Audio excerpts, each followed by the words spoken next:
Muito boa noite a todos, a todas que aqui estão.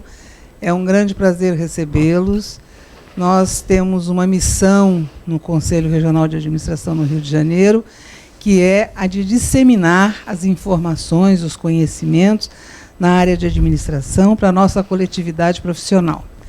Essa é a grande preocupação do Conselho, e isso é feito de uma maneira direta, através de palestras como a que hoje nós teremos, assim como através das informações que estão disponibilizadas no site que todos vocês já conhecem. Então, é um grande prazer tê-los aqui e quero informar que vocês fazem parte de uma cadeia maior de pessoas, porque essa tarde, além da presença física de vocês, que é muito boa para nós e muito estimulante para o nosso palestrista, nós temos uma corrente que vai nos ouvir pela rádio web e pela TV web e que está alerta com perguntas, com informações para repassar para nós. E isso tem nos mostrado ser uma fonte inesgotável de relacionamento com os profissionais, não só do estado do Rio de Janeiro, mas de outros estados. Ou seja, esse empreendimento do CRA de levar as informações através das mídias que são disponibilizadas aqui pelo Conselho, tem se mostrado um grande instrumento de valorização profissional. Nós temos recebido excelentes informações e, com isso, nós temos nos norteado para a composição dos temas que estamos apresentando.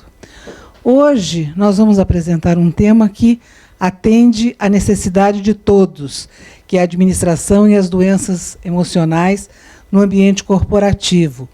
Isso é um tema geral que diz respeito à problemática da administração nas organizações e diz respeito também ao autoconhecimento dos administradores e demais profissionais e pessoas que interagem nesse ambiente. Eu estou fazendo esse prólogo porque essa é uma promoção que nós estamos fazendo hoje da Comissão da Mulher Administradora. Mas não é uma palestra para informar sobre as questões da mulher. Nós temos essa Comissão da Mulher Administradora como uma das diversas comissões que o Conselho acolhe e faz funcionar, e nós procuramos anualmente ter um programa que nós cumprimos fielmente de entrevistas, de seminários e de palestras, sempre trazendo temas que dizem respeito a todos os profissionais e, particularmente, algumas questões podem transformar a trajetória do feminino na profissão. Mas isso é uma coisa que cada um vai perceber por si. Apesar de nós estarmos falando dentro do programa da Comissão da Mulher, esta é uma atividade do Conselho que nós temos muito prazer em apresentar. Eu esqueci de me apresentar. Meu nome é Mara Biasi, eu sou conselheira do Conselho e tenho a grande satisfação de apresentar como palestrista de hoje a minha colega também conselheira, Neide Venâncio, psicóloga e administradora. Paga 2 conselhos, viu? Não paga um só, não. Paga os 2 conselhos. Verdade. E briga pelos 2. E ela é a pessoa que tem a competência para nos dar informações maravilhosas, como as palestras que vão anteceder a essa, e que vocês poderão procurar no nosso site, porque ela está lá arquivadinha para consultas. Então, é com grande satisfação que o Conselho apresenta hoje a nossa administradora e psicóloga, Neide Venâncio. Obrigada, Neide. Querida. Muito obrigada. É uma honra ser apresentada pela nossa Mara, né? Muito obrigada mesmo. Gente, boa noite. Que bom que vocês vieram aqui conhecer um pouco mais, me conhecer um pouco mais, eu conhecer vocês um pouco mais.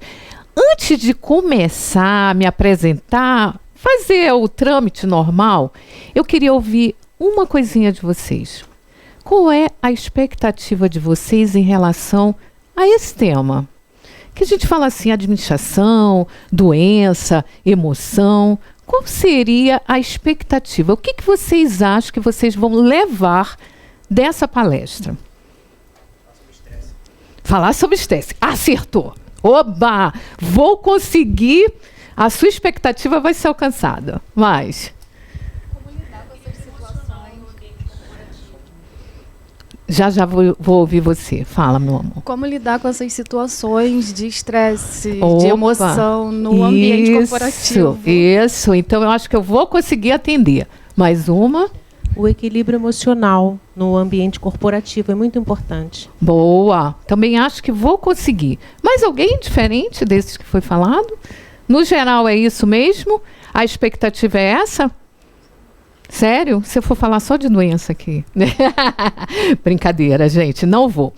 Antes de começar também a me apresentar, quem me conhece, como a Mara colocou, eu tenho uma marca que todos que já me ouviram falar, que já participaram comigo em treinamentos.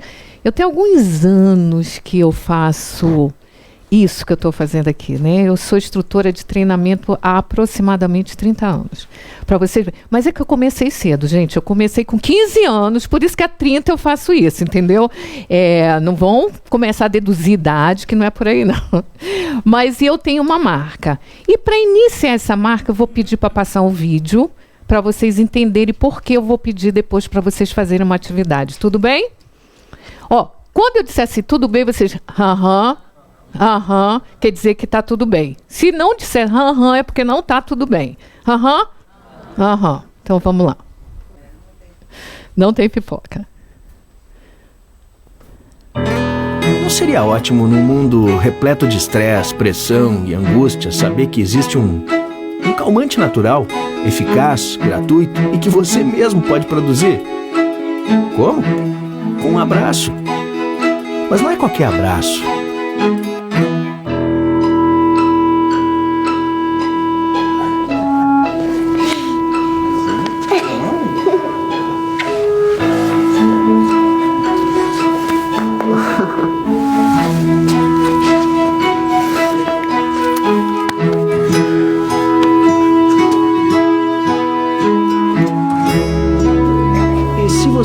Descobrisse que quando você abraça assim mais demoradamente, seu corpo libera uma substância conhecida como ocitocina.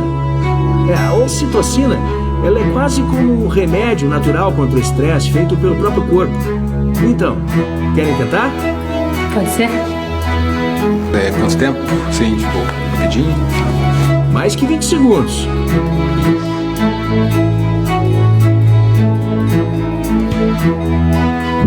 Quando vocês quiserem, gente.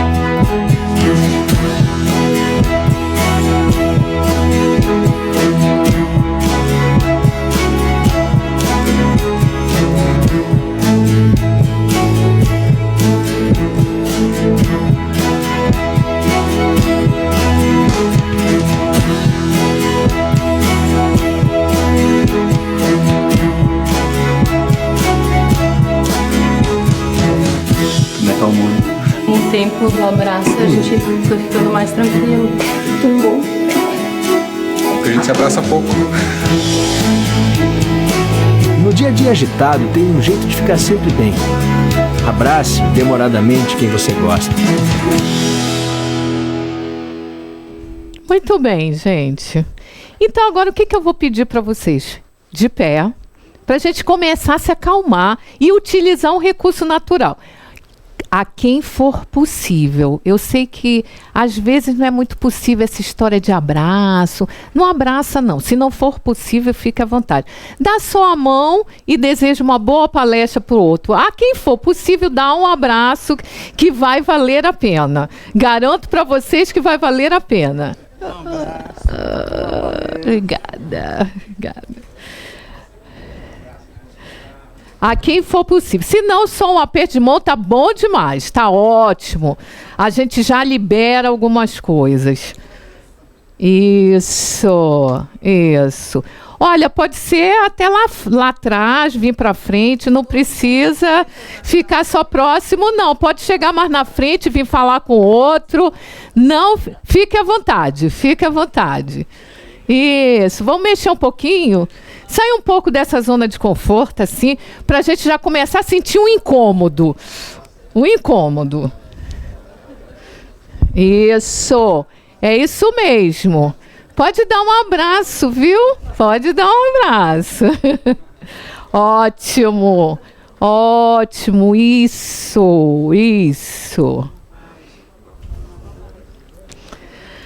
Ah, que bom. Desejo uma boa palestra.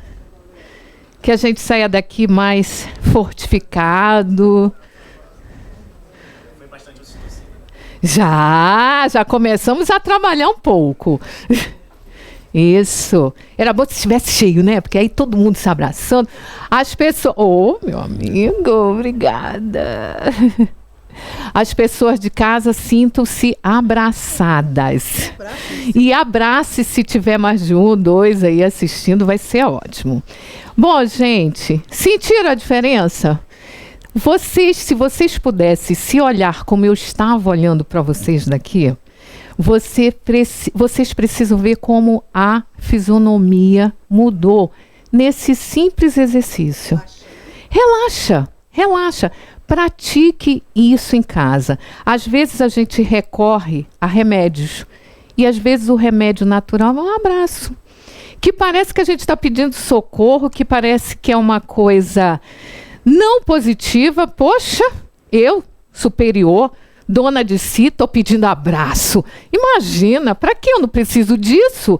Sou poderosa? E não é assim, todos nós precisamos. Eu outro dia estava em Copacabana, andando no calçadão, e aí tinha uma turma fazendo exatamente esse exercício. Você quer um abraço? Você quer uma... E pouquíssimas pessoas paravam para receber o abraço. Eu fiquei 2 horas lá, né? Mas... Muito bem. Pode. Outra coisa. Mas também pode falar. Como Mara está fazendo, tá? Fiquem à vontade. É interativa, eu não vou falar só. Tudo bem? Você falou sobre o abraço, me lembrou recentemente no Facebook, para quem tem Facebook, né? Vocês devem ter visto um vídeo postado, se não me engano, de Uberaba. É um menino, um jovem, e esse jovem, acho que, se não me dá desligado, que eu já vou. Já foi. Eu acho que eu não sou muito elétrica para essas coisas, não. Eu vi recentemente no Facebook um vídeo muito interessante que fala sobre o abraço.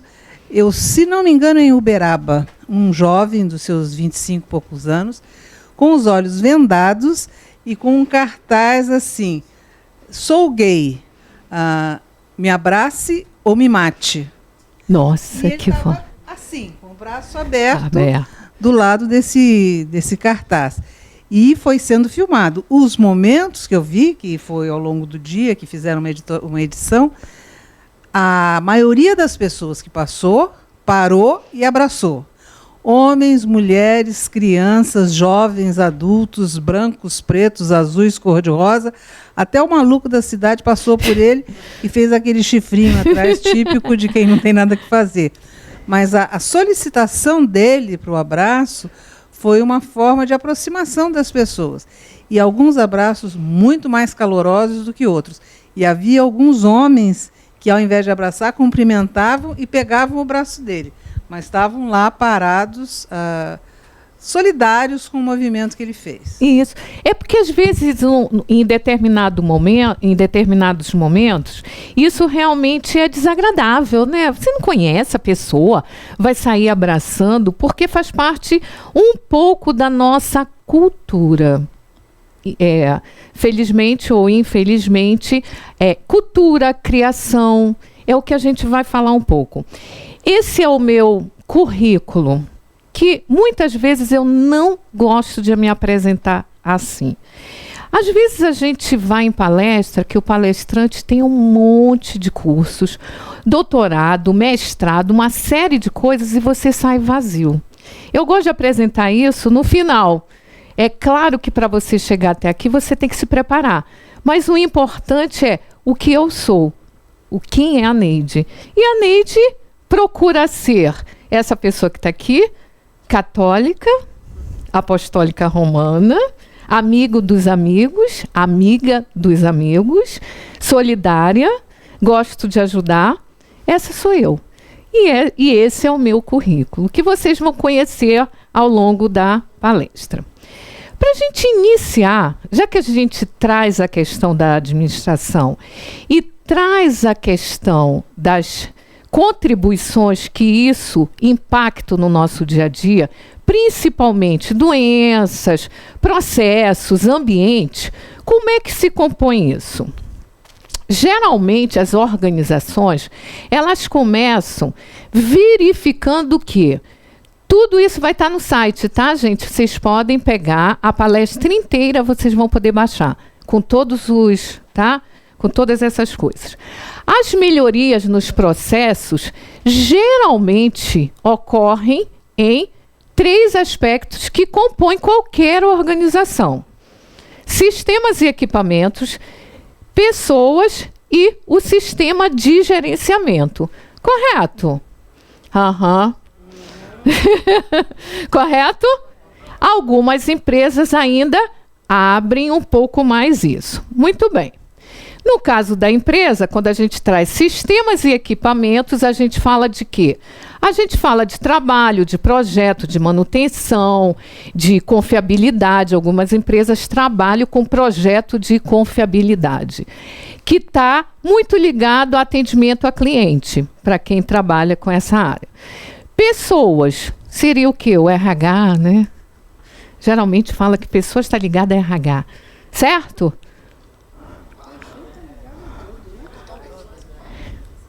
Pessoas, tem pessoas e sistema e equipamento? Tem pessoas e sistema de gerenciamento? Tem pessoas em pessoas? Tem. E aí começa a nossa reflexão sobre o que a gente vai falar. Pessoas envolve todo o processo. Apesar de administrativamente, organizacionalmente, a gente dividir para facilitar o nosso trabalho no dia a dia. Então, a gente tem a área e área, mas envolve tudo. Pessoas, características humanas e comportamentais, física e mental, aptidão, extensão, fadiga e sistema de gerenciamento, que aqui a gente traz como toda a parte de análise de processo, de as empresas que trabalham com segurança, identificação de perigo, análise de risco. Hoje, quase todas as empresas são obrigadas a trabalhar com segurança. Quase todas. Não importa qual é a área. Tudo bem até aí? Aham. Então, vamos falar do que envolve tudo, que seria o fator humano. Já ouviram essa expressão? Alguém já ouviu? Quem já ouviu, levante só o dedinho. Não precisa falar o que é, não. Muito bem. Quando a gente fala de fator humano, hoje ele é estudado como um ramo da ciência que relaciona as pessoas e como elas interagem no seu ambiente, principalmente quando estão trabalhando. Vou aprofundar um pouco mais. Algumas definições. Influências humanas e organizacionais na performance. A gente já altera um pouco a definição. A gente não fala de perfil, a gente fala de performance. Entende performance por quê? Desempenho. Perfeito. Desempenho. E segurança, e abrange as interações entre pessoas, sistemas e máquina. O que a gente vê muito hoje? Alguém vive sem o celular? Quem não tem celular aqui? Quem não tem celular? Ninguém, né? Todo mundo tem celular. Quando a gente fala sobre isso, é essa interação. Celular é máquina? Sim ou não? Sim, é máquina. Então, não é só o maquinário gigantes, a gente está falando desse maquinário também. E hoje, ou ontem, eu ouvi uma reportagem do nosso presidente, o Wagner Siqueira aqui, falando da distância que está a descoberta do sistema para aquilo que a gente, ser humano, está conseguindo acompanhar. E é verdade, você dorme com o sistema novo e a nossa mente não processa essa informação na mesma velocidade. Isso tem impacto na nossa vida, certo? Aham. Aham. É? Então vamos lá. E aí, como é que a gente compreende isso? Onde é que estão esses fatores?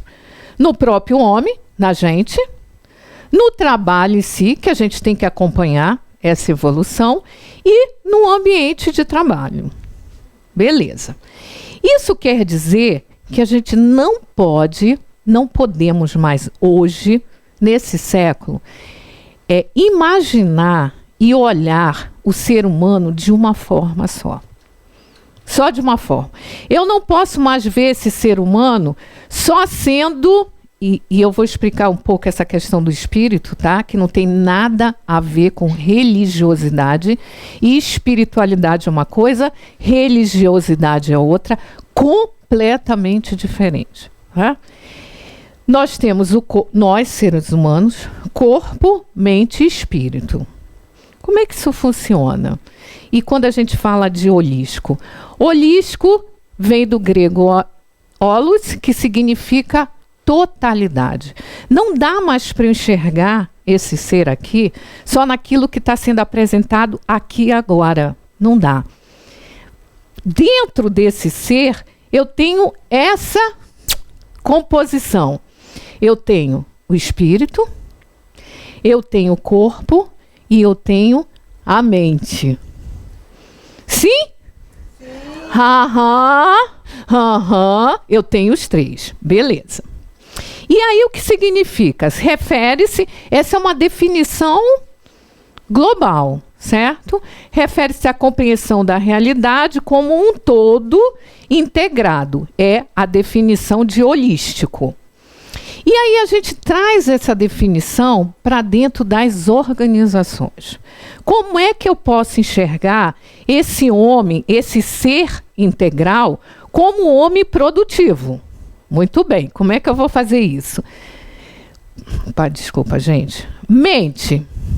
Quando eu vejo a mente, eu não tenho como olhar a mente, né? Peraí, deixa eu olhar a mente do Fernando aqui, não dá. Mas eu tenho algumas coisas que vão me ajudar a enxergar isso.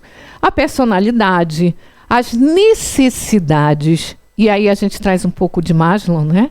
As necessidades mesmo. Já ouviram falar de Maslow? Ótimo. Os nossos valores, a motivação que traz a energia para a gente fazer alguma coisa que a gente queira. E aí a gente vai enxergar o corpo, esse corpo aqui, que a gente precisa dele. Ele tem que estar funcionando. Então, onde eu vou enxergar isso dentro da organização? Gerenciamento de risco. O cara é obeso e ele precisa subir 60 degraus, tá? Todos os dias, pelo menos 3 vezes ao dia. Final do dia ele vai estar como? Como é que ele vai estar produzindo para a empresa? Demite esse cara? É isso que nós vamos ver. Né? Aí, sono, estresse, qualidade de vida. E aí já vou fazer uma propaganda aqui. Sexta-feira tem um workshop aqui de qualidade de vida, hein? Show de bola. Sugiro que venham. Espírito, resiliência. Já ouviram falar? Resiliência? O que vocês ouviram falar de resiliência que eu não ouvi? O que foi? Seria o quê? Opa! Resiliência seria a capacidade que a gente tem de adaptação. Eu fico assim um pouco temerosa, talvez, quando diz que volta ao estado normal e natural. Difícil. Cada vez que a gente sofre um trauma, a gente não volta ao estado natural. A gente volta a viver e a conviver, e às vezes até melhor, porque aprendeu. Mas aquele estado natural, não. Então, quando a gente fala de resiliência, é essa capacidade de se reinventar, reestruturar, que a gente tem. E todo ser humano tem. E isso que é legal. Por isso que eu adoro gente. E valores e ética. E dentro da organização, cada vez mais se tem trabalhado a parte da espiritualidade. Principalmente no nosso país, a gente está com uma revolução aí, muito por causa de quê? Não é verdade? Estamos numa revolução só por causa disso. Certo, gente? Muito bem.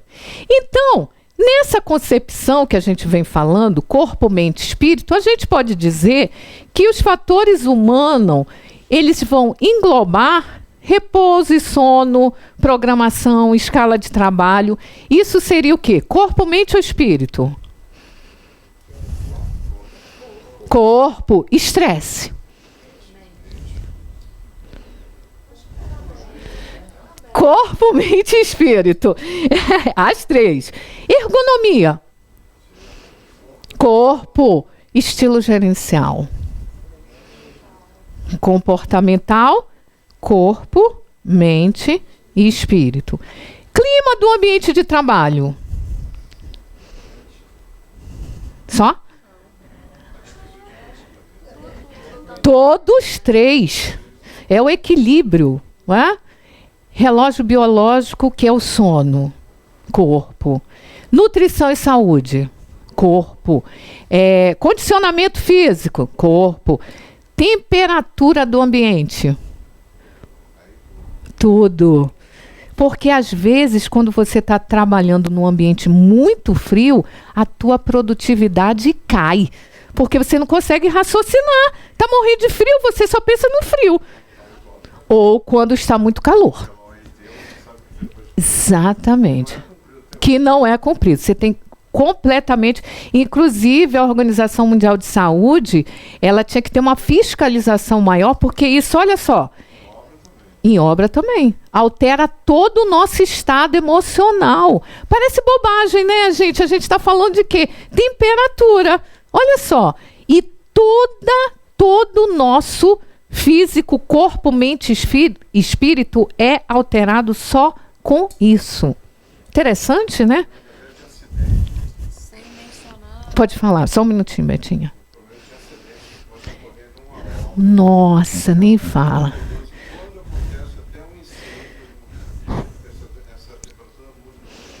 Totalmente, perfeito, perfeito. Fala, Betinha. Doenças que podem ocorrer em função da exposição. Olha só.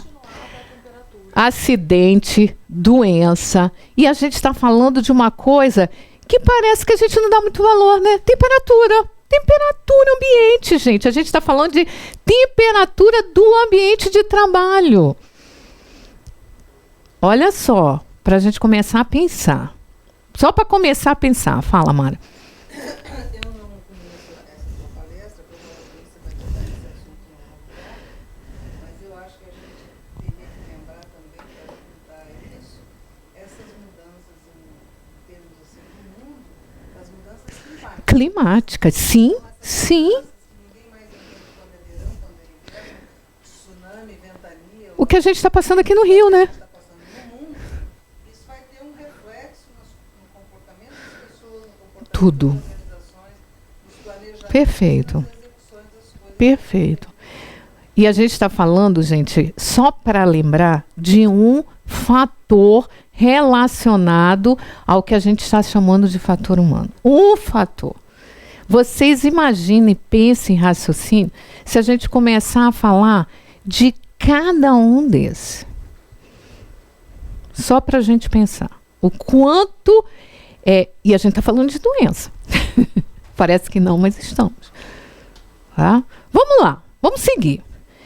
E doenças provocadas, que foi o que a Beth colocou, ó, por esses fatores do ambiente, como Ricardo colocou também a questão da segurança, a questão do incêndio. Fala, Ricardo. Nessa parte aí, quando eu fiz a minha pós, há mais de 10 anos, no valor econômico já era proibido o uso do amianto, e hoje, depois apareceu muita reportagem, pessoas de 20, 30 anos depois morrendo. Perfeito, perfeito. Imagino. Mas que não é verificado, infeliz, e não é tratado. E você imagina, você está num ambiente, você trazendo essa questão, principalmente de obra, não é? Que ainda colocam aquelas pessoas ali, imagine, e querem uma produtividade alta, dando esse tipo de ambiente de trabalho. Então, para a gente começar a raciocinar, que legal que vocês estão entrando no clima para... Estão acompanhando? Aham, ótimo. Então, vamos lá. O que a gente busca? O ser humano, de uma forma geral, e as organizações, elas buscam exatamente isso. Um ambiente equilibrado. É o que a gente quer e que toda organização quer. Até porque as organizações são formadas por pessoas. E é isso que a gente quer e é isso que a organização quer. Então, vamos lá. Quando é que a gente consegue um estilo de vida equilibrado? Quando a situação é uma situação positiva. Vou citar um exemplo para a gente fazer a roda aqui. Vamos supor que eu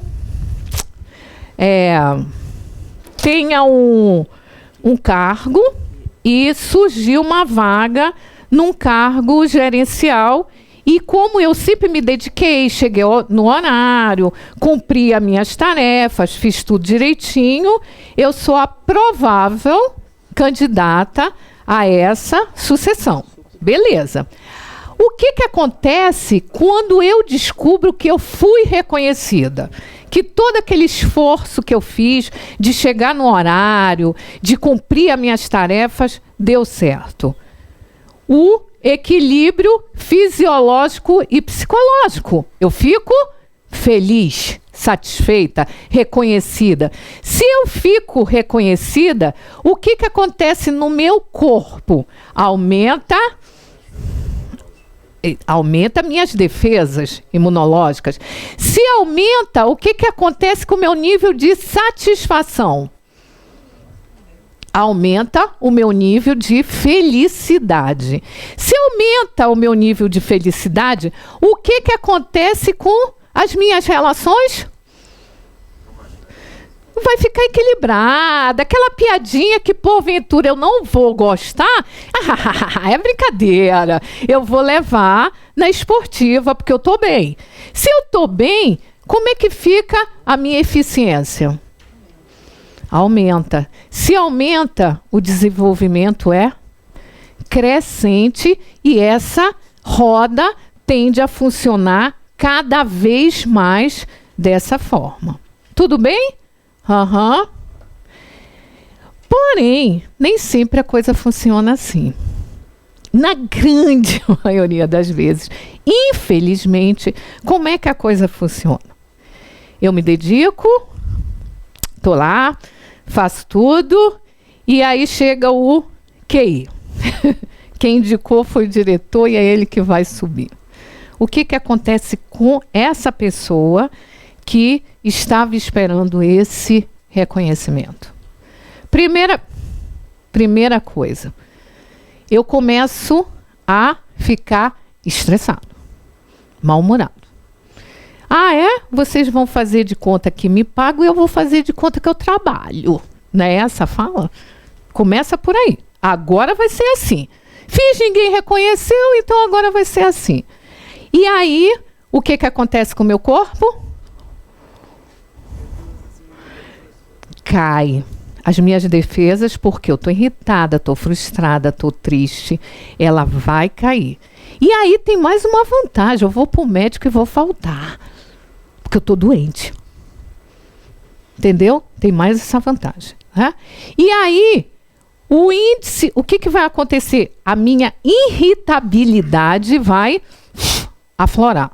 Eu vou ficar irritada, o que vai acontecer na minha relação? Seja ela de amizade, de casamento, de seja o que for, elas vão ficar o quê? Vai falar uma brincadeira assim, o que vai acontecer? Com quem você acha que você está falando? Com as tuas negas, é? Você está pensando o quê? Começa o índice. E aí, o que acontece no trabalho? Cai. Se cai, o desenvolvimento decresce. E quem ganha com isso? O que a gente pode concluir com isso? Só de cara, assim. O que a gente pode concluir com essa situação positiva e com essa negativa?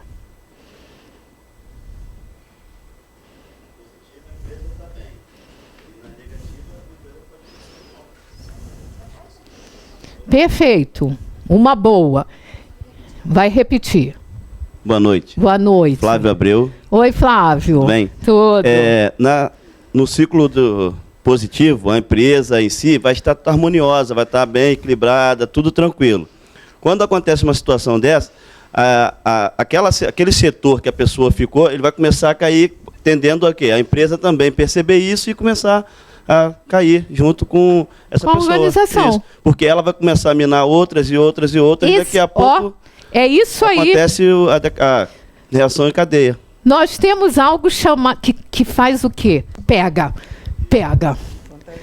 Contagia. Chega lá e peguei. A laranja podre. Tudo bem quando a gente está falando de uma pessoa. E quando a gente está falando de um ambiente inteiro. Todo ele. Não é? Então a gente precisa, cada um de nós, se preparar para isso. Porque o que existe no mundo real é isso. Nós podemos ficar nessa situação e a gente tem que trabalhar para isso, mas a gente encontra muito isso aqui. Então, a gente precisa se preparar para quando a gente encontrar essa situação, a gente voltar para o nosso equilíbrio. Muito bem. Como é que a gente pode fazer isso, né, gente? Vamos começar com o corpo? Como é que a gente pode trabalhar o nosso corpo para que o nosso estilo de trabalho, de vida, de energia fique legal? Trouxe aqui algumas coisas para a gente pensar juntos. Como a empresa pode ajudar a gente nisso? Muito bem. Eu preciso conseguir saúde, felicidade, um estilo de vida equilibrado. Eu preciso ter segurança pessoal e no trabalho, senão eu não consigo isso. Como é que eu posso fazer isso? Como a empresa pode me auxiliar nisso? Primeiro, eu preciso ter um programa bem elaborado de quê? Ergonomia, EPI, se chama o quê? Oi? EPI, ergonomia de segurança. Segurança. Eu e Fernando, a gente estava conversando antes de começar a palestra, que no nosso tempo, que a gente se conhece há mais de 20 anos, que no nosso tempo, quando eu comecei em RH, porque eu comecei a minha vida profissional sempre na área de RH e nunca saí. Então, são 36 anos só de RH. E aí, quando eu comecei, os programas de CIPAT eram aqueles programas que fechavam a organização com pessoas de peso. Parece que a gente deu uma voltada, né? Foi. A gente trazia pessoas que iam fazer a diferença na vida daquelas pessoas que estavam assistindo.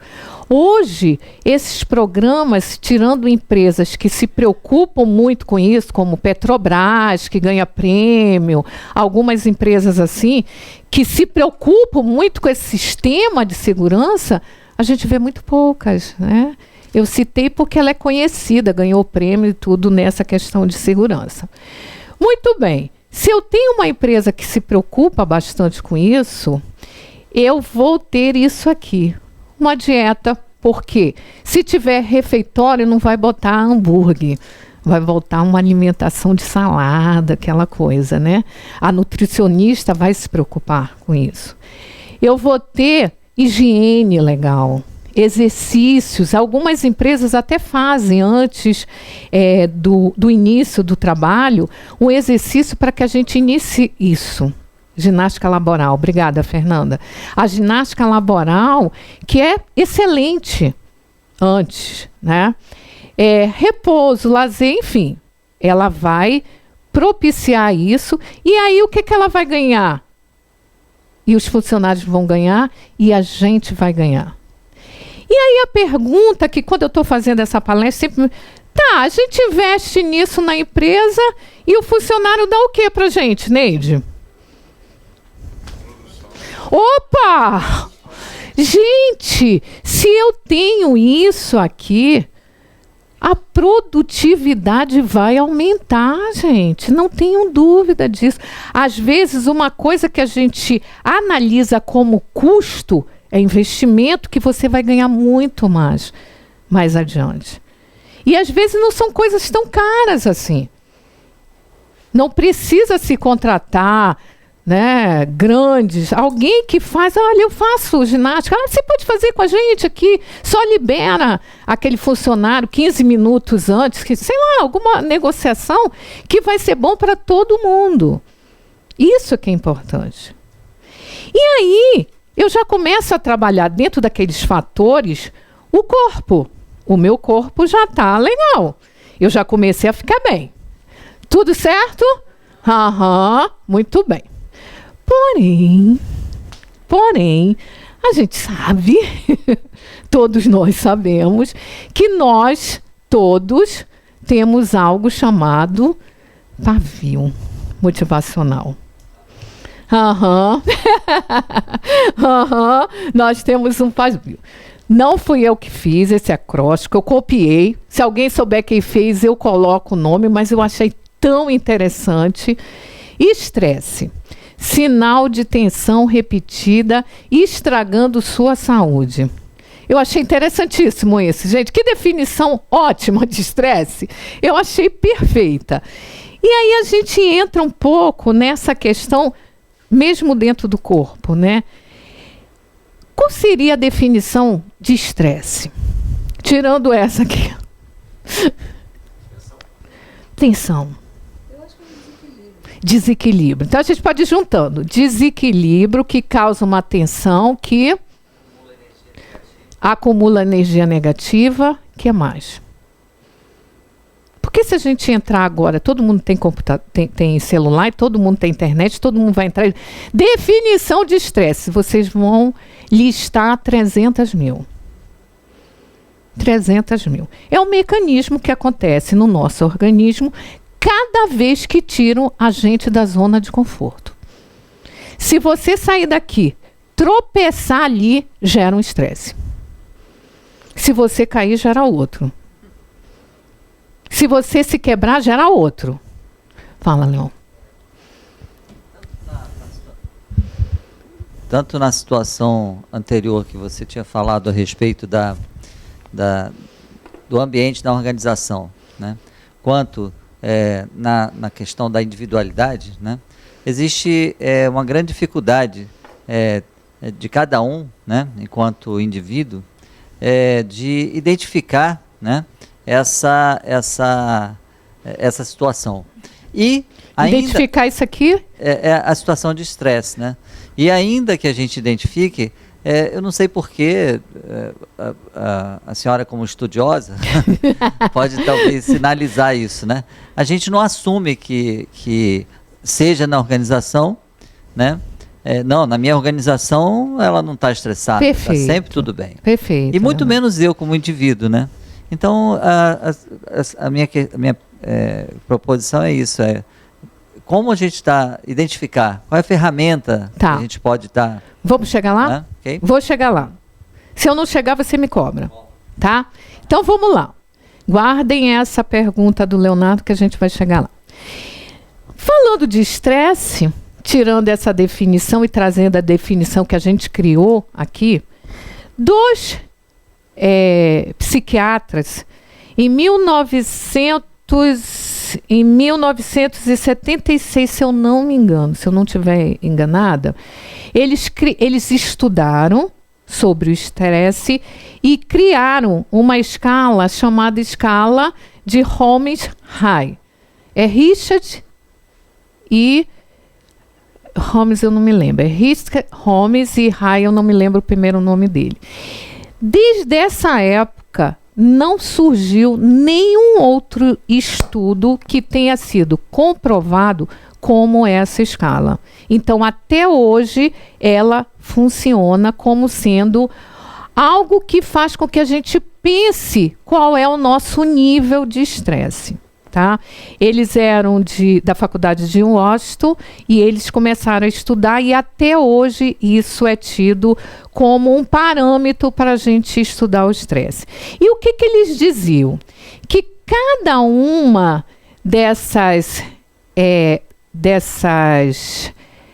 desses fatores que acontecem com a gente, eles geram um estresse. Eu estava falando para vocês que a gente dá uma topada, gera um estresse. Se a gente cai, gera outro. Se a gente quebra alguma coisa, gera outro. Então, cada um gera um. E, segundo eles, esses são os principais geradores de estresse. Então, olha só. Vamos começar com o Natal? Tem alguém não estressado aqui? Nós já estamos com 12. Porque já estamos nessa época. Muito bem. E aí vai, né? De cada um. Tem alguém grávida? Não? Se tiver, já tem mais um. Ainda não? E aí vai. O que eles falaram?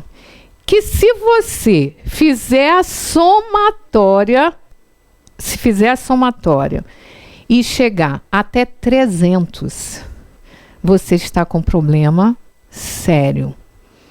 Começam a aparecer as síndromes. Se chegar até 300. Se chegar até 100, você tem 50% de chance de chegar a alguma síndrome dessa. Né? Enquanto a gente está nos 50, 40, 60, segundo os estudos deles, é o estresse aceitável, onde a gente consegue conviver bem. Muito bem. Vocês querem parar para somar? Não, né? Tá tudo bem? Depois recebe? Ótimo. Então vamos continuar. E aí a gente tem uma pesquisa da Universidade de Yale que ele fala que o estresse ele pode encolher o nosso cérebro. Olha só, gente. Olha só. Isso aqui é o córtex pré-frontal. Segundo essa pesquisa, que é o que trata nossas emoções, o autocontrole, a nossa pressão arterial e os níveis de açúcar de sangue, diabetes, essas coisas. Fala, querido.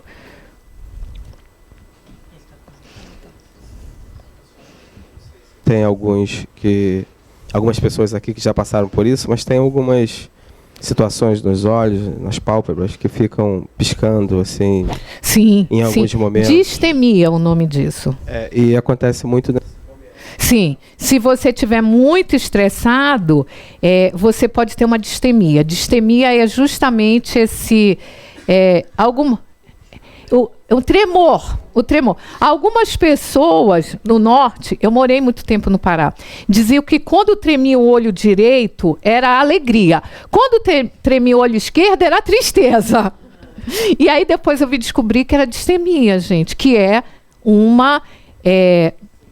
sinal que é aqui também. É justamente o que você falou, né, de estresse. E é claro que se isso chegar a um nível muito alto, a pessoa pode ficar até sem enxergar. Tá? Então, vamos lá. Muito bem. Aí, Leonardo, por que será que as pessoas ficam estressadas? Alguns autores, eles dividem o estresse em estresse físico, emocional e cognitivo. Pois é. O que seria o estresse físico?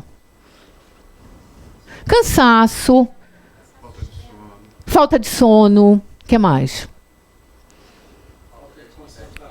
Falta de concentração. Come pouco, come muito. Aí a gente tem o estresse emocional. Embotamento dos sentimentos. O que mais? Agressividade, passividade, irritabilidade. O que mais? Chora à toa. E aí a gente tem o cognitivo. O que seria? Não consigo ter foco. Não consigo ter foco. Não fico disperso. Assertividade zero. Não consigo trabalhar. Quem aqui já não voltou para trás porque não conseguiu lembrar que acabou de... Isso. Você não tem foco, você está lendo, você volta. E volta. Não tem. E assim, insônia, né? E aí começa algumas questões mais sérias. Muito bem. Então, algumas causas. Essas são só algumas, tá, gente? Nós vimos lá na escala que são várias, né? Algumas que são muito conhecidas nossas, principalmente na organização. Baixa resistência à frustração. Ninguém está preparado para ficar frustrado. 10 anos de análise, não adianta. A gente vai ter frustração. Faz parte. O nosso mentor Freud, né, Fernando, já falava isso. Não tem como. A gente precisa saber lidar com ela. Excluir ela é que nem o estresse. A gente não consegue viver sem. É a mesma coisa a frustração. A gente precisa saber lidar com ela. E excluir nunca. Da frustração, sim. Mas depois que ela ocorreu. Que é o saber lidar com ela. Exatamente. Nisso é maravilhosa. Minha professora. Maravilhoso. Maravilhoso.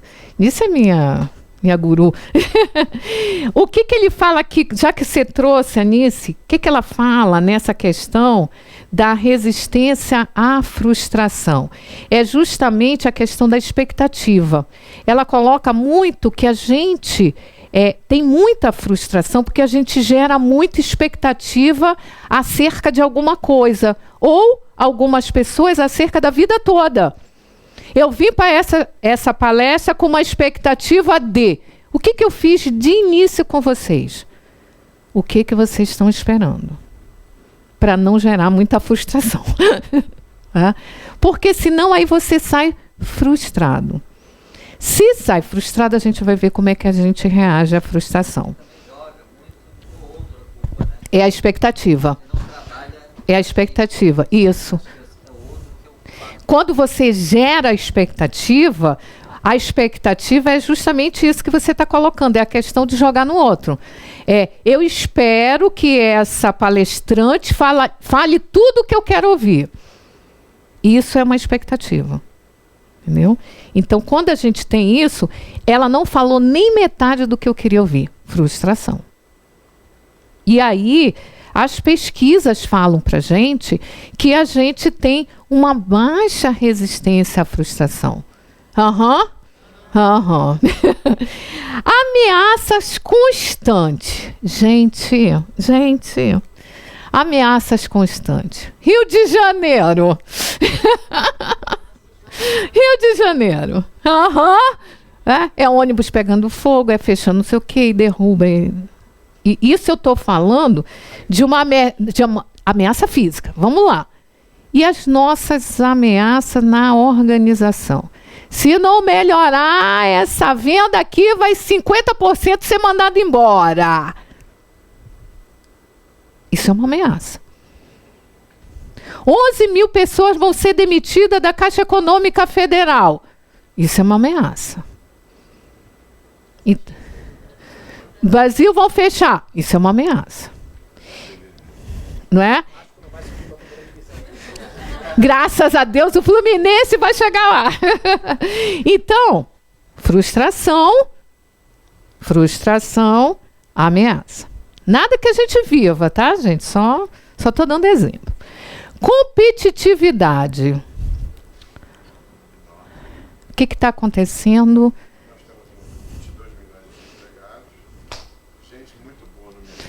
Excelente. Estou falando alguma novidade? Então, Falta de tempo para si mesmo. Se eu tenho competitividade, o que acontece? Eu preciso do quê?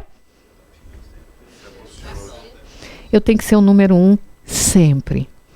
24 horas. Se eu não for o número 1, eu vou ser demitido. Porque o 2 já não existe mais. Para que serve vice? Vice não serve para nada. Serviu. Serviu. Para dar golpe. Exatamente. Então é isso aí, para puxar o meu tapete. Então eu tenho que ser o número 1 sempre. Olha o nível que a gente está vivendo, gente. Ansiedade constante, isso é mentira. Não tem ninguém ansioso, não, né?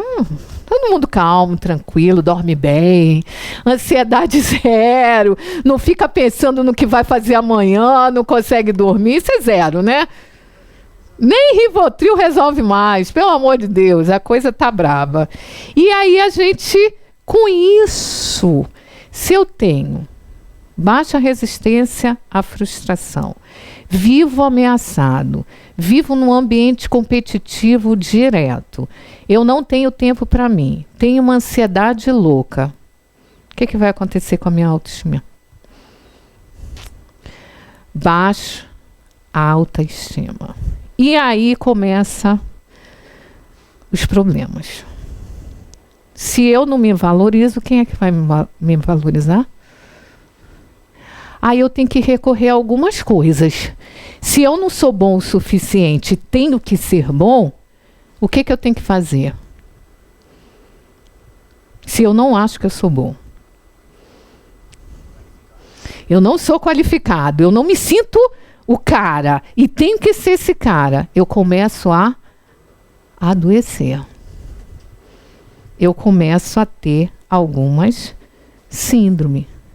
Síndrome do pânico, ataque de ansiedade, gastrite, úlcera, depressão, ataque cardíaco, taquicardia. E aí vai. Sai do convívio. Então vamos lá. Essa mesma pesquisa de Ali diz para a gente o seguinte, que alguns fatores são geradores de estresse. Quais são eles? Alguns fatores sociais, alguns familiares e afetivos. A gente já viu isso na escala de Holmes, né? Organizacionais. E olha só os pessoais, gente. 100%. Então vamos lá, vamos abrir só os pessoais para a gente ver. Culpa. Culpa de quê? De tudo. Eu tenho filhos e tenho que trabalhar até meia-noite. Eu me sinto culpado.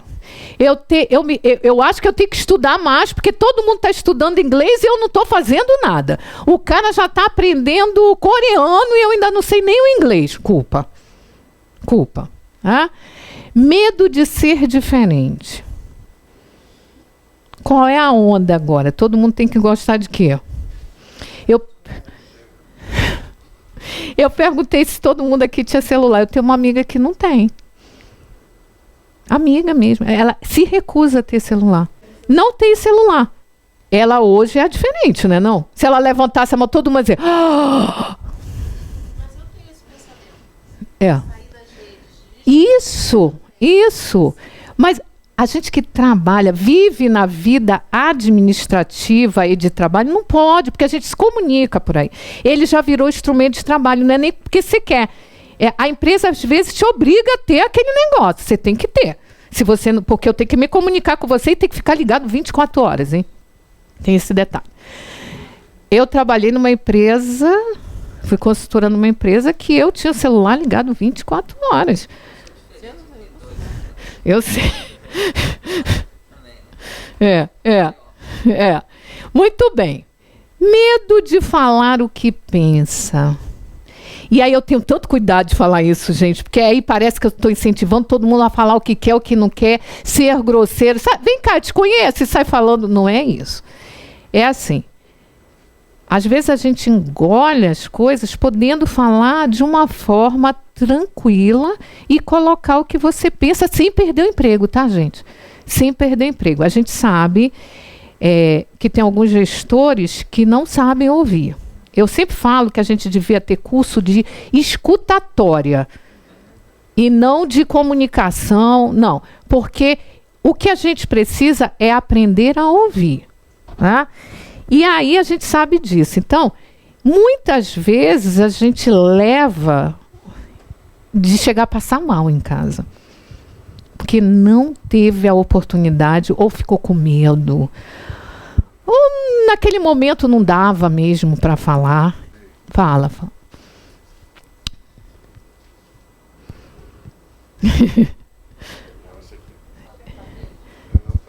Não tá. Então, aqui. Pega esse aqui.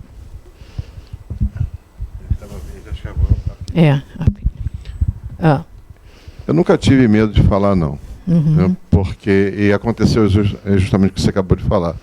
Eu sabia que no final da reunião eu estaria sendo demitido.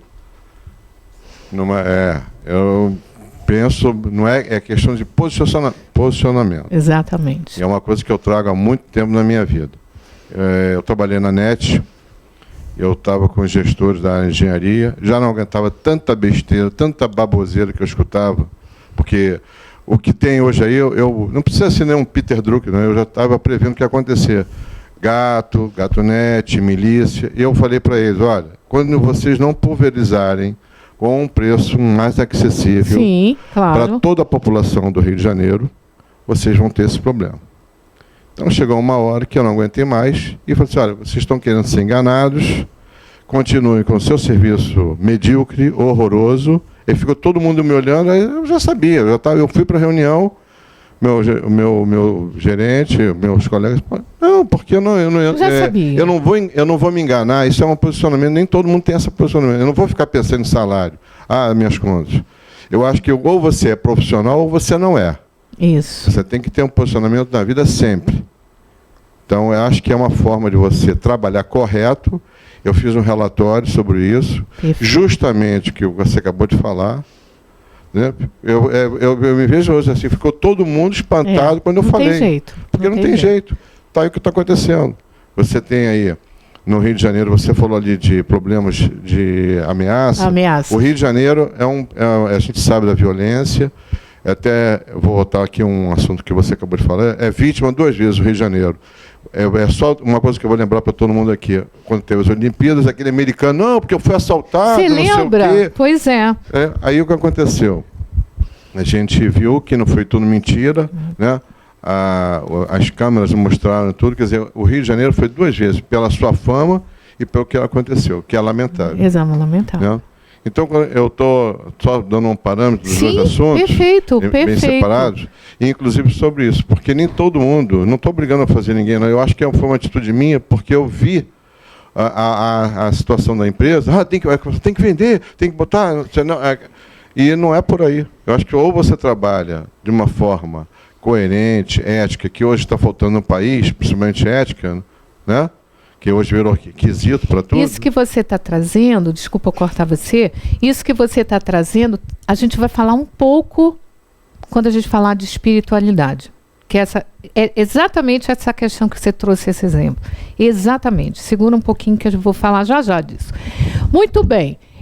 Mudança, raiva contida, medo de errar, aí eu não arrisco, e medo de perder. Perder o emprego, perder posição, perder alguém, enfim. Né? Então, esses são alguns dos fatores pessoais que levam a gente a aumentar o nosso nível de estresse. A gente ainda vai voltar mais um pouco no estresse, porque quando eu falar de mente, eu vou falar de novo de estresse. Isso aqui é só no corpo. Muito bem. Espiritualidade, quando a gente traz a questão da espiritualidade, como eu coloquei no início, não tem a ver com religiosidade. A religiosidade trata de dogmas, né? Cada igreja tem seu dogma. A espiritualidade que a gente trata aqui na organização é justamente o que ele acabou de falar. A gente precisa trabalhar essas coisas. A confiança, a expectativa, a consciência, o orgulho, a moral, a convicção, que foi o que você fez. Você tinha uma convicção que não podia fazer aquilo. Né? É claro que a gente precisa botar na balança, e o equilíbrio aí tem que ser total, porque eu preciso pagar a conta. E a gente sabe disso. E muitas vezes a gente engole muita coisa por conta disso. O que a gente precisa fazer é engolir e ver como é que a gente vai engolir isso para não ficar mal. Porque eu preciso trabalhar, porque eu preciso me manter, eu preciso sobreviver. Então eu preciso ter um equilíbrio nisso aí. E aí, o que a empresa precisa proporcionar para os seus funcionários para que eles fiquem bem e dê uma alta produtividade? Primeiro, autorrealização. Eu tenho que saber que empresa é essa. Ela é séria, não é? Eu vou trabalhar, ela vai me pagar no final do mês? Ou eu vou ficar sem receber? Que empresa é essa? E aí sim, eu vou trabalhar a ética, a consciência, a liderança. Que a liderança, ela vai ditar muito disso tudo que a gente está falando. Muito. Quase tudo. E a supervisão e principalmente ser justo na remuneração, que é o que não está acontecendo muito hoje. Eu estou dando muito e estou recebendo muito pouco porque eu tenho bilhões de pessoas desempregadas que se eu sair vai ter 200 mil aí para fazer o que eu faço. Então, eu acabo aceitando ganhar um pouco menos melhor do que nada. É como a gente pensa, não estou aqui julgando o que é certo e o que é errado. Né? Cada um vai saber como é isso para si. Isso é que tem que ficar claro. E o que você trouxe? Quais são esses valores da organização? Que valor é esse? Eu quero ser enganado? Eu quero fazer de conta que eu não estou enxergando e o cliente que paga a conta do gato, de alguma coisa assim? Isso é empresa. Eu, como funcionário, eu tenho que fazer aquilo que é ditado para mim, que foi, né? Mas eu tenho os valores da organização, que é muito legal, antes de a gente entrar na organização, a gente dá uma estudada. Que organização é essa? Quais são os seus valores? Como é que ela trabalha a questão da educação, do treinamento? Como é visto a minha competência aqui dentro? Como é que eu cresço dentro dessa organização? Às vezes a gente entra num processo de querer muito emprego e esquece que você está sendo avaliado no seu currículo, mas você tem que analisar o currículo dessa instituição. É o casamento, gente. Eu falo sempre que recrutamento e seleção é casamento. Eu tenho que ser escolhido, mas eu tenho que escolher também. Porque depois as consequências serão minhas. Não tenha dúvida disso. Com estresse, com uma série de coisas. Em algumas com doenças sérias. Não estou falando física, não, hein? Muito bem. E aí, vem os nossos medos. Medo de perder emprego, nossos medos. Que também não foi eu que fiz esse acróstico, não, que também copiei, tá, gente? Que eu não, se alguém souber, me mande o nome, que eu vou colocar o nome. Medida exagerada dos obstáculos. Adorei essa definição também. Adorei. E por que a gente fala de medo dentro da nossa palestra? Por que será? Por que a gente vai falar de medo? Medo, tá, medo é o quê? Com estresse, que é mais? Segurança, que é mais? Movimento, que é mais? Gente, o medo é o nosso instrumento. A gente só está vivo porque a gente tem medo. Se a gente não tivesse medo, a gente não estava vivo, não.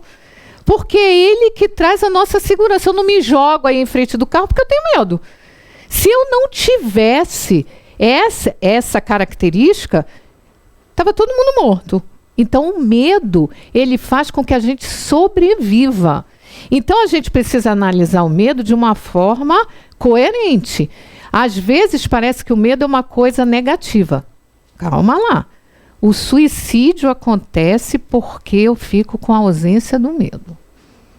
Eu não tenho mais medo de nada, então eu vou lá e acabo com esse sofrimento, né? como a gente costuma dizer. Muito bem. O medo também a gente vai falar dele porque ele traz uma série de doenças psicossociais e de alguns transtornos. Fala, querido.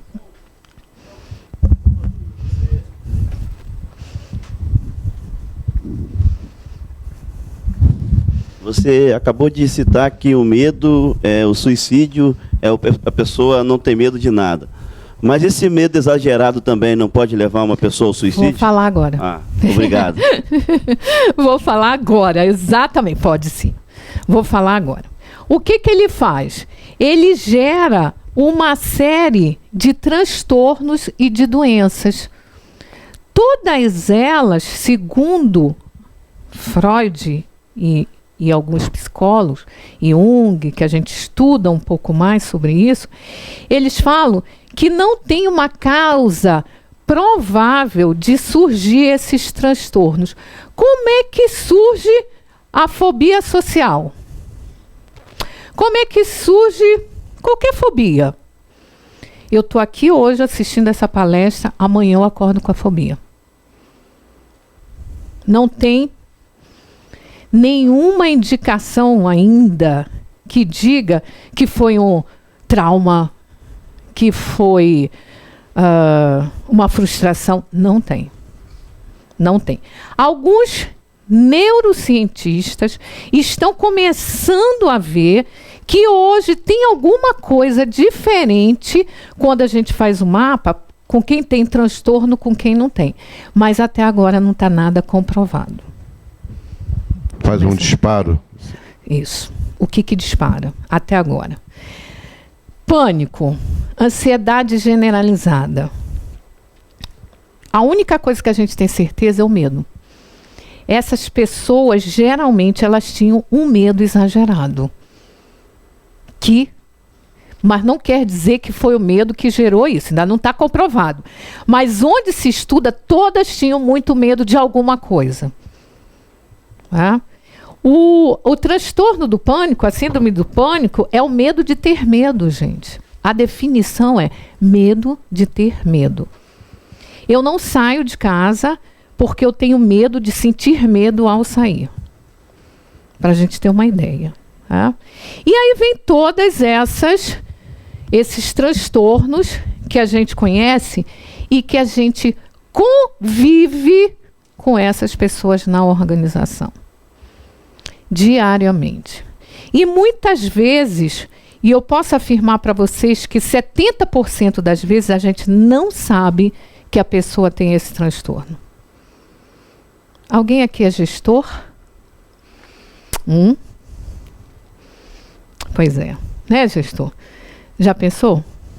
A gente não sabe, faz uma pressão, puxa aquele gatilho, acabou. Acabou. Pode levar ao suicídio.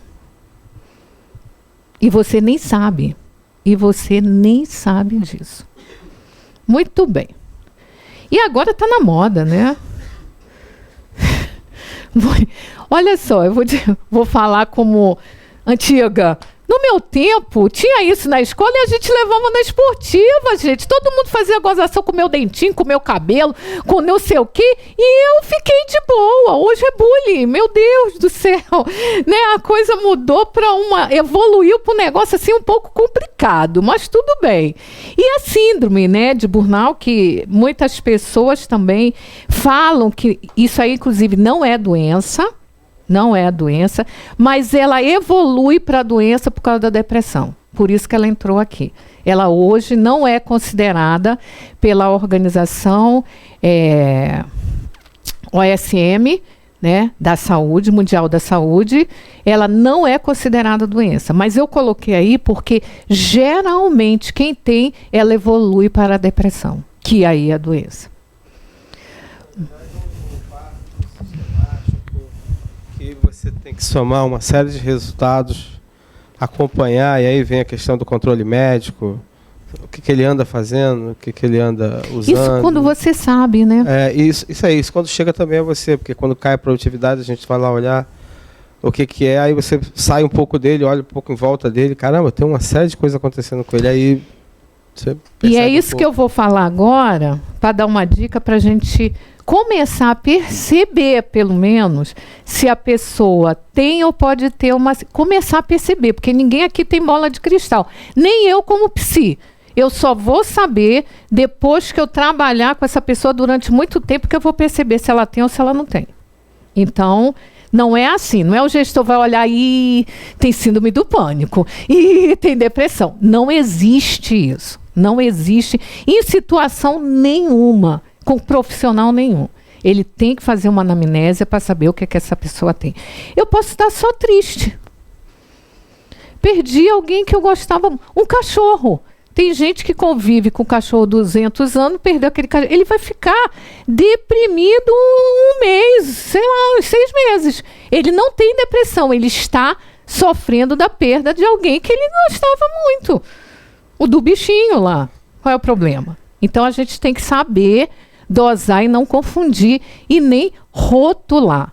Por isso, falar sobre isso é muito delicado. É muito delicado para a gente não sair rotulando todo mundo, que não é bem assim. Tá? Então vamos lá. Como é que se dá o nosso processamento mental? O nosso processamento mental se dá através da nossa fisiologia, do nosso estado emocional, das nossas representações internas, onde, segundo a PNL, a gente se representa através do sinestésico, auditivo, visual, tá? Que é como a gente se comunica, o que a gente apresenta ao mundo. E aí vem os nossos comportamentos que, dependendo da cultura, da crença e da linguagem que a gente tem, vai ser o nosso diferencial de cada um. Muito bem. Ô, Neide, isso é complicado, hein? Simples. Olha só. A premissa é o seguinte. Começa nos nossos valores, crenças e as nossas experiências. Elas é que afetam a nossa percepção, que são os nossos filtros, preconceitos, e fica a imagem que a gente quer ter. E aí, isso gera as nossas conclusões, as nossas hipóteses, que trazem as nossas sensações, que são os nossos sentimentos, rejeições e aceitações, que movem o nosso comportamento. Não, as crenças estão aqui. As crenças são as nossas premissas. Vou exemplificar. Alguém aqui é do Pará? Conhece? Nada do Pará? O Pará tem uma comida chamada tacacá. Já ouviram falar? Sim, é uma delícia, por sinal. Eu adoro. O tacacá é o seguinte: cultura, valor, crença e experiência paraense. Tacacá não, eu vou falar do açaí. O açaí. Eles dizem lá que quando você termina, isso é crença. Crença não tem comprovação científica nenhuma, tá? É crença, eu acredito, é algo que eu acredito. Crença é algo que eu acredito. Eles dizem o seguinte: depois que você toma o tacacá, que é o açaí, que é numa cuia, você tem que beber água naquela cuia. Para quê? Para não ter azia. Tem alguma comprovação científica? Nenhuma. Já falei até com uma nutricionista sobre isso. Minha mãe era paraense, eu fui criada assim. Cheguei aqui, sou carioca, mas muito tempo morei no Pará e tal. Cheguei aqui, carioca, né? Toda escolada, trouxe o açaí do Pará, tomei açaí, eu vou beber água. Imagina, isso é ilusão lá daquele povo paraense. O que aconteceu comigo? Tive uma azia de passar mal que vocês não acreditam. Tem alguma comprovação científica disso? Mas eu senti. Por quê? Eu fui criada com essa crença. Então, essa crença é que afeta tudo. Se eu acredito que, sem preconceito, mas assim, né? Que toda loura é burra, que é uma crença, como eu vou tratar as pessoas que são louras? Isso vai afetar tudo. E aí eu vou agir com essa pessoa de acordo com aquilo que eu acredito, que não tem comprovação científica nenhuma, é interno. É as nossas crenças que movem o nosso comportamento. E aí entra autoestima. Então, o que eu tenho que trabalhar? As minhas crenças, os meus valores, porque o que traz as crenças e valores são as nossas experiências de vida. Por que com a idade a gente melhora, né, Mara? Com a idade a gente melhora, que nem o vinho. Porque as experiências vão fazendo alterar algumas crenças. Vou já deixar você falar. Me pergunte, quando eu tomo açaí, o que eu faço depois? Nunca mais deixei de tomar. Nunca mais. Não adianta que eu tomo água. Então, partindo disso aí, como o colega falou, a ferramenta para a gente identificar o estresse, a ferramenta... Então, a gente pode fazer um filtro nessa premissa. Sim. Se eu faço um filtro nesse valor, se eu repenso as minhas crenças, Sim. se eu faço uma avaliação das minhas experiências, eu posso mudar toda essa cadeia no final, o comportamento. Tudo. Exatamente. Parabéns. Exatamente isso. Respondeu a pergunta do Leonardo. Pega aí, Leonardo. Não seria só a gente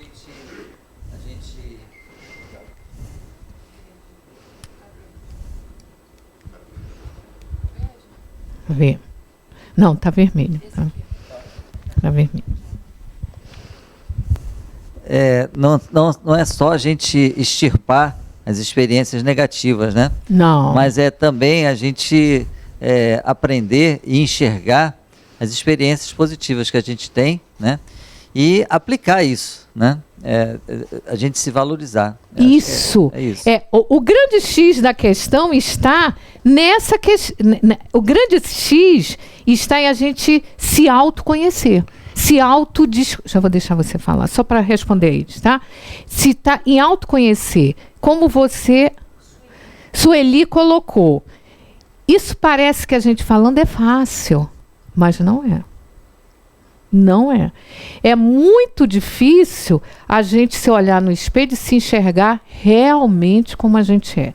Tem muita gente que se olha no espelho e se enxerga desse tamanho e tem competências que ela não enxerga. Todo mundo de fora enxerga e ela não enxerga. E tem pessoas que não têm competência nenhuma e que se acha. É o cara. É desse tamanho, se olha, né? Então, o que a gente precisa é de autoconhecimento. Quanto mais eu me conheço, mais eu posso fazer o que você colocou e o que o Leonardo colocou. Ela colocou muito bem. E aproveito para você. A gente pode dizer assim que seja um autoclareamento da ideia, né? Isso. Né? Autoclareamento. E justamente aproveitar o que ele falou, o Leonardo, tornar esses pontos fracos em pontos fortes. Exatamente, pode. Acho que aí complementa muito bem a colocação Fechado. dos Se a gente sabe como fazer, e parece que é uma coisa tão complicada, e não é. Se eu sei quais são as minhas crenças, os meus valores, se eu sei como isso afeta a minha percepção, se eu sei que isso gera as minhas hipóteses, e se eu sei que essas hipóteses me levam a algumas sensações, né? Sentimento, rejeição, aceitação, eu posso alterar a forma que eu me comporto. Simples assim. Alguém já deve ter passado por situação assim. E não fui com a cara dele? Da onde vem isso? Nunca vi a pessoa, ela nunca falou comigo, e eu olho e digo assim, esse cara não sei não, hein? Não fui com a cara dele. Da onde vem isso? Do nosso processo mental. Alguma coisa nessa pessoa aciona algum valor que você não gosta em você, que está lá escondido, que você não reconhece em você, ele aciona quando você olha ou fala com ele, que causa essa sensação de rejeição. Está no subconsciente. Sim. Nossa! Nossa, paixão à primeira vista. Paixão à primeira vista. Nossa, perfeito. Tudo bem? Aham, muito bem. E aí, quando acontece essas coisas, nós seres humanos lançamos mão de algo que Freud, não foi o Sigmund Freud, foi Anna Freud, estudou bastante, que foi a questão dos mecanismos de defesa. Então ele fala o seguinte, cada vez que a gente tem uma frustração, cada vez que a gente, esse botãozinho aqui é acionado de forma de rejeição, que vai gerar algum comportamento que eu acredito que vai ser destrutivo para mim, eu lanço mão de mecanismo de defesa. Como o próprio nome está dizendo, eu me defendo. E aqui, nós temos mais ou menos estudados 15 mecanismos de defesa. Eu trouxe só que a Anna Freud, ela divide mecanismos de defesa favoráveis e desfavoráveis. Aí a gente entra numa aula de psicologia que não cabe aqui. Então, o que cabe para a organização? Esses. A gente racionaliza, a gente projeta, a gente nega, a gente identifica, a gente generaliza e a gente fantasia para se defender, para sobreviver, para ficar bem, para não pirar, como diz o outro. Ah, Neide, então isso é favorável? Claro, graças a Deus a gente tem os mecanismos. O que é preocupante é quando a gente só se utiliza de mecanismo de defesa. Aí entra na doença. Aí a gente começa a ficar doente. Eu passo o tempo todo racionalizando. Por exemplo, racionalização é aquele que todo mundo, vocês vão saber rapidinho.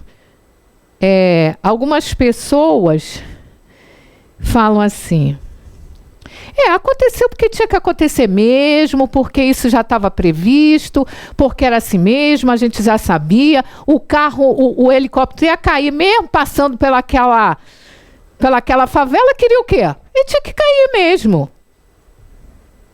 Ele está racionalizando, ele traz por uma questão às vezes inconsciente ou mais sensível para algo mais racional. A projeção você projeta, o próprio nome já está dizendo, você projeta no outro. Mas não sou eu não, foi a Mara. A Mara que fez aquele negócio. Ou então eu me projeto nela. Eu quero ser a Mara amanhã, e aí eu vou fazer tudo que ela faz. Né? Vai nada, vai se dar bem. A negação, eu nego. Nada disso está acontecendo comigo, não é verdade. Não. Na criança é fácil de identificar, né? Você pegou essa bala. Não, mãe, não peguei, não. Tá com a boca toda suja de bala. Não peguei, não, mãe, não peguei. Negação pura. Né? A sublimação é quando eu faço de conta que não aconteceu. Perdi o pai, a mãe. Uma semana depois eu volto para o trabalho e as pessoas falam, não, tá tudo bem. Não, tá tudo bem, tinha que morrer, né? Tá tudo bem. Só que internamente, daqui a uns 6 meses, ele vai estar numa deprê ou alguma coisa bem pior. A identificação é quando eu me identifico muito com o outro. E quando eu me identifico com pessoas mais... já vou acabar, gente. Mais favoráveis, beleza. E quando eu me identifico com aquelas que não são tão favoráveis, garotada, é o que entra na adolescência, na droga, né? Para eu ser aceita no grupo, eu me identifico. Então, a generalização, eu generalizo tudo. Isso é coisa do mundo. Essa violência mundial, tudo é do mundo, não é nada meu. E a fantasia, o próprio não está dizendo.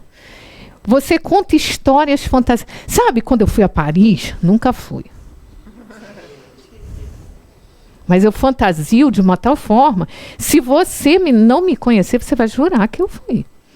Que eu estudo tudo sobre aquilo. Né? Então, mas isso nossa cabecinha aqui é um computador, né? Agora Neide levantou um monte de questões. Quais são os caminhos que a gente pode ter? Vocês me desculpem porque eu fiz isso aqui azul, mas aqui ficou preto. Mas eu acho que dá para ler, não dá? Na tela fica azul, né? Consciência de si mesmo, aquilo que eu falei, autoconhecimento. Ela colocou muito bem, a gente mudar alguns hábitos, disciplina, promover revoluções internas. Se isso não faz bem para mim, por que eu continuo fazendo? Por que eu não mudo? Essa é a pergunta, né? Procurar ajuda, psicólogo, coach, amigo, padre, não importa. Peça ajuda. Bons relacionamentos interpessoais. Isso é importante, a gente conviver com pessoas otimistas, positivas, que impulsionem a gente para frente, não para trás. Às vezes a gente se junta com uma carga que a pessoa só reclama. Aí você leva isso para casa, aí você reclama com o marido, que reclama com o filho, que chuta o cachorro, né? E vai por aí, e aquela energia fica, que é uma maravilha. Conhecer isso, nós, na empresa, gestor principalmente, né? Conhecer bem os funcionários. Quem são eles? Quem é que convive comigo? Ele não é um número.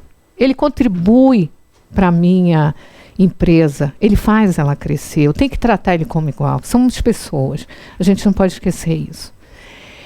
Apoio médico, campanhas de esclarecimento. Vamos trabalhar o corpo, gente. Nós temos uma oficina aqui de qualidade de vida. Sexta-feira. Tolerância zero para consumo de álcool e drogas. Quanto mais problemas a gente tem, a nossa tendência é buscar beber para esquecer ou drogas para esquecer. E só causam mais problemas. E aí, desenvolver potenciais ainda não aproveitados, que a gente tenha. Qual é o nosso sonho, né? O que eu quero fazer? O que eu gostaria de fazer? Vamos desenvolver isso. Eu sou ótima pintora. Vamos pintar, gente. Não larga o emprego, não, mas vamos pintar nas horas vagas.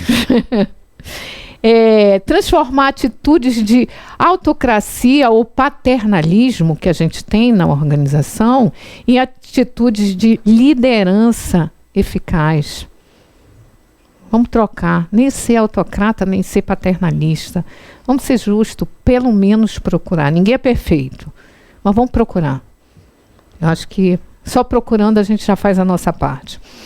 Estimular a maturação emocional, inclusive nos nossos gestores. Gritou, tá gritando por quê, chefe? Eu não sou surda. Eu tive um diretor que ele só falava gritando. Aí cada vez que ele falava, eu ia fazendo assim. Aí uma vez no café ele falou, Neide, eu tenho mau hálito. Eu tomei um susto, né? E eu falei, não, doutor X. Não, por quê? Toda vez que eu falo com você, você se afasta. É que o senhor acha que eu sou surda, mas eu tenho uma coisa para lhe dizer. Surdo não escuta. O senhor pode gritar à vontade que ele não vai escutar. E aí ele se tocou que ele falava gritando. E imagina quando estava dando uma bronca, né? Então, acho que a gente, assim, aos poucos a gente pode fazer essa estimulação na maturação emocional. Até de uma forma, brincando, às vezes. Às vezes a gente quer muito para si e esquece do outro. E às vezes você tem muito de uma coisa, o outro não tem nada. Dá para trocar. Vamos trocar um pouquinho, né? Eu tenho muito emocional, o outro tem muito racional. Vamos trocar, vai ficar bom, vai ter um equilíbrio legal. Muito bem. Agora, uma reflexão. Tá dando para ler? Então eu queria que cada um lesse uma frase para mim, por favor. O estômago é atingido quando não conseguimos digerir os acontecimentos. A ansiedade pode se acumular. A ansiedade pode se acumular em forma de gordura no corpo. Tem fome de quê? A dor de cabeça aparece quando temos dúvidas ou recebemos. A dor de cabeça aparece quando temos dúvidas ou recebemos muitas críticas. A voz falha quando não dito fica preso. Problemas de coluna surgem quando carregamos o mundo nas costas. Que pretensão é essa de resolver tudo? O coração se entristece quando perdemos o sentido da vida e o infarto é ocasionado pelo acúmulo de estresse. A pressão sobe quando temos medo, mesmo que ela seja irracional. Quantas neuroses nos paralisam quando não damos atenção à nossa criança interior, que precisa ser acalentada, amada e protegida. A febre.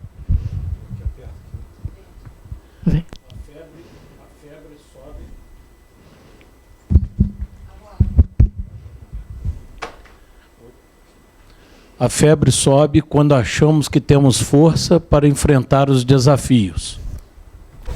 Perguntas? Pergunta aí para nossa palestrante. Vamos ter chance para, no máximo, 5 perguntas. Isso.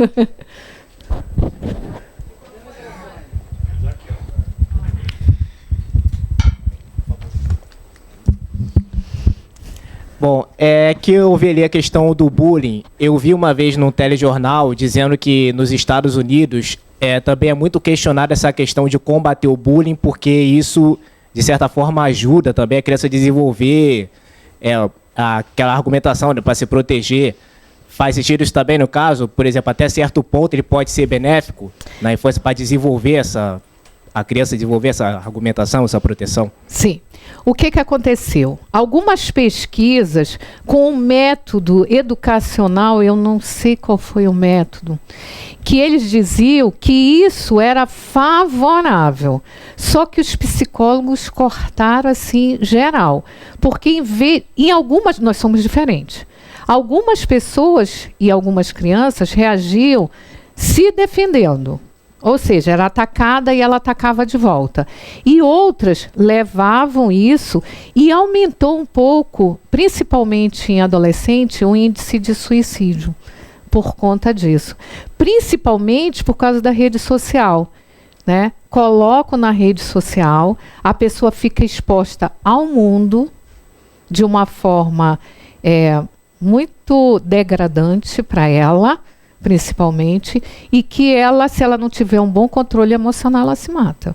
Então, é claro que houve esse estudo, mas eu não sei realmente se continua avançado, mas para a psicologia, não. Para a psicologia, não. Vem? Alguém mais? Não? Ah, que bom! A Beth. Na verdade, assim, é mais para fazer uma colocação e depois para você fechar com um exemplo ou exemplos que você tenha vivenciado, acompanhado ao longo da sua carreira de psicóloga e administradora. Gostei muito da parte da sua apresentação que falou das premissas, né? Até porque o nosso comportamento ele é gerado por conta disso. Então, o gestor é a figura nas organizações que precisa melhor entender e trabalhar. E ele precisa, além de gerenciar as dele, ele precisa perceber as do grupo. E, principalmente hoje em dia, que se fala tanto, o mundo fala de trabalho em equipe. E eu sou uma das poucas pessoas, ou talvez, não sei, que assume... não que eu tenha dificuldade com isso, mas, ao mesmo tempo, há uma certa dificuldade no trabalho em equipe, sim. Como é que esse gestor ele consegue vencer, alcançar, né, essas próprias premissas e entender que esses funcionários podem ter problemas e gerenciar isso para ter uma equipe coesa e um bom clima organizacional. Qual é a sugestão que você dá para esse gestor? Perfeito, Beth. É legal isso que você falou, porque a gente coloca o gestor muito num papel de super-herói. Você colocou muito bem, ele é gente. Ele tem problemas, ele pode ter alguma síndrome, ele pode ter alguma questão nesse sentido, que ele se trabalhe e o grupo não saiba. Então, primeiro, ele tem que abrir mão um pouco da questão do ego, e se colocar como igual, que é a coisa mais difícil, né? Uma das coisas da liderança é que você não existe a diferença entre chefe e líder. O líder, ele é seguido. Ele não faz, obriga o outro a seguir. Ele tem aquela coisa de fazer que o outro siga. Tá? Então, o que é legal? Ele ser muito bem trabalhado pela organização para chegar nesse lugar. Primeira coisa. Né? É ver se ele tem mesmo competência relacional, que é a principal competência do gestor. Não é a técnica, é a relacional. Porque se eu me relaciono bem e ele é muito bom, ela é muito boa, eu não preciso conhecer daquilo, eu tenho que fazer eles trabalharem para mim. Eu não preciso conhecer, ele tem que conhecer, ele e ela tem que conhecer. Eu só preciso ter esse papel para motivar, para deixar eles bem. A segunda questão que você trouxe, muito interessante, que é a questão da equipe. O trabalho em equipe não é trabalhar junto. É eu pegar as competências de cada um e fazer com que eles deem o melhor dessa competência naquele trabalho que é desenvolvido. Tá? Então, eu não preciso amar o outro para trabalhar com ele. No máximo, respeitar, que é natural do ser humano e a gente vive em sociedade. E respeitar e admitir que ele tem aquela competência que eu não tenho. Porque o que gera o conflito? É justamente eu querer a competência que ele tem, que eu não tenho, e eu começo a derrubar ele para mim aparecer. Então, eu acredito que a empresa, respondendo a sua pergunta, ela tem que trabalhar muito bem esse gestor, desenvolver e colocar ele no papel certo. Esse eu acho que seria legal. E ele se conhecer bastante. É o ideal. Tudo bem?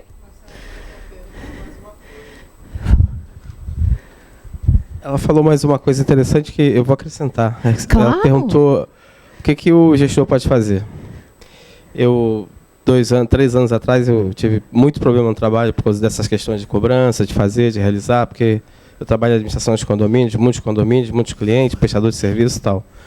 E eu cheguei num pico que eu já estava passando mal, pedi demissão, fui embora, fiquei 3 meses fora. Não estava aguentando, estava muito ruim mesmo. Aí me pediu para voltar, eu voltei e tal. Aí eu mudei tudo. Realmente eu procurei desenvolver a questão espiritual. Iniciei um trabalho esportivo. Aí ótimo, consegui trabalhou o corpo. Em 4 anos fazer... É uma coisa até diferente, né? Para vocês, eu fiz as 8 montanhas maiores do Brasil. Olha! Entrei numa situação nova, tipo, eu preciso fazer alguma coisa para me colocar essa energia para fora. Isso. Porque a tensão é muito grande. E hoje em dia eu consigo me relacionar muito bem. Não importa se você é um cara durão, sério e tal, mas a gente o gestor tem que produzir. Isso. Ele tem que chegar todos os dias, ele tem que se mostrar realmente diferente, fica parecendo que a gente é diferente, mas é porque é cobrado.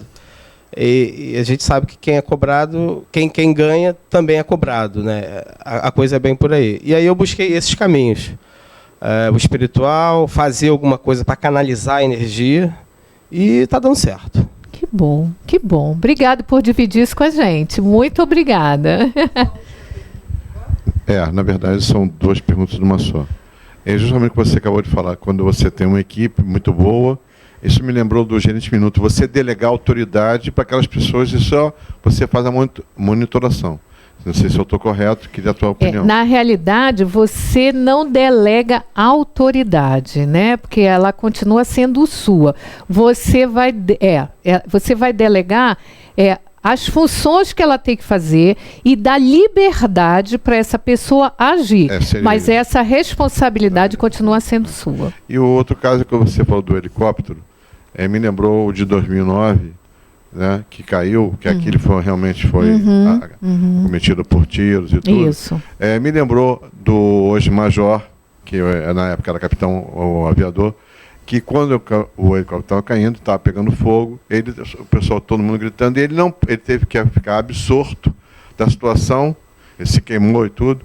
Aí eu te digo, como é que a pessoa consegue controlar o medo, justamente porque ele conseguiu salvar vidas, ele se queimou, né? Acabou se queimando, né? E justamente a diferença... Então eu queria entender um pouco dessa parte do medo que você falou, que ele conseguiu controlar, que é muito difícil numa situação dessa, porque se ele não fizesse isso, o estrago seria maior. E aí fica a pergunta para você me responder. Perfeito. Você já...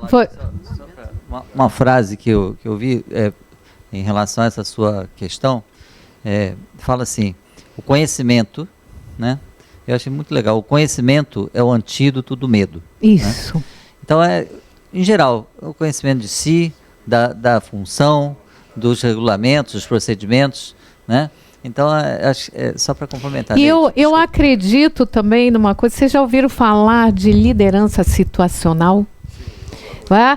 Às vezes, aquela pessoa que não tem nada de liderança, naquele momento, no incêndio, né, ela surge ali, salvando todo mundo, sai daquele papel, some, e isso depende muito de pessoa para pessoa. Por isso que é considerada as lideranças situacionais. Coloca essa pessoa para liderar outra coisa, ela não consegue. Existem aquelas pessoas que trabalham muito bem sob pressão. Elas conseguem pensar, criar, reagir sob pressão. E faz uma pressão, ela não consegue fazer mais nada. Então, por isso que o gestor tem que conhecer muito bem cada um, porque aqui ele vai fazer pressão, ali ele vai dar liberdade, aqui... É por isso porque a gente é muito diferente. Tá bom? Gente, muito obrigada. Adorei dividir isso aqui com vocês. Noite muito agradável. Obrigada quem estava nos ouvindo mais uma vez. E a Comissão da Mulher agradece a presença de vocês aqui. Mara vai falar. Não, eu só queria, em primeiro lugar, agradecer muito a participação que nós tivemos hoje da nossa profissional, que nos deu informações relevantíssimas para a nossa formação pessoal e profissional. Quero chamar a atenção para o fato de que ela começou a fazer a palestra dela, dizendo que ela ia enfatizar e desenvolver o tema pessoas. Ela falou sobre organização, falou sobre crises, falou sobre estresse, falou sobre bullying, mas ela focou nas pessoas. E nós, como administradores, sabemos que a organização pública ou privada, ela representa o que as pessoas conseguem fazer dela. Isso. Então, todos e cada um tem a responsabilidade de fazer algo melhor para que o todo fique melhor. Isso é muito importante. Eu acho que hoje a Neide contribuiu para o nosso fortalecimento de algumas ideias e para a semeadura de outras. Com certamente, certeza. Ela trouxe inovações que vão germinar conosco. E eu estou muito feliz por ter estado aqui.